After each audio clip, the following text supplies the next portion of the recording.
Alright, so next up is rankings. So when you're logged in and you hit rankings, you're going to come to My Games. It'll show you all your games that you've participated in and your rank in them. It'll show you the top 5 snapshot as well as your rank and your stats in green.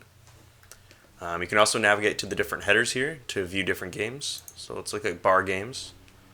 And I'd like to look at elbow rules. If I click on the header here, it'll show me all the players in that game. So here, you can see all the players. Quick bit, you can filter by your city, by your state, region, country, or global. So you can see in an ever-growing radius how you stack up against your friends. So there's a lot of information here. You have, first name, last name, where they're from, their rank, wins, losses, win percentage, and if you use this arrow here, you can see more stats. You have games played, average time of each game, their average partner rating, so how good of a player they usually play with, their max rating, so the highest they've ever been, tournament wins, top 3 finishes, their average place in tournaments, and cash earned.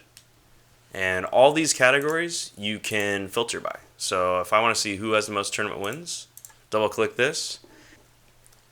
Really quickly, I'd like to go over how the rank actually generates. So when you start out, you start with rank 0, and for every win, you're going to go up 100 points until 500.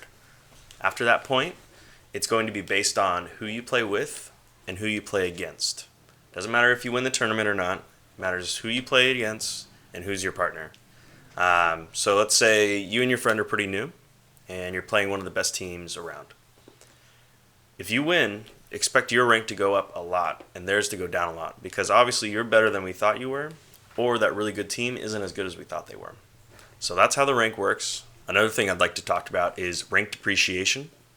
So every month, your rank is going to go down a certain amount of points. It's the same amount of points for every single player, and this is because players that are no longer active, I eventually want to fall off the rankings. But it shouldn't be immediate. If somebody hasn't played in 6 months, their rank is going to go down 500 points. So eventually, if somebody stops playing a game, they're eventually got to come off the list. The last thing I'd like to go over is if your name's missing, or if you're looking for a player and their name's missing, it's likely that they haven't activated their email.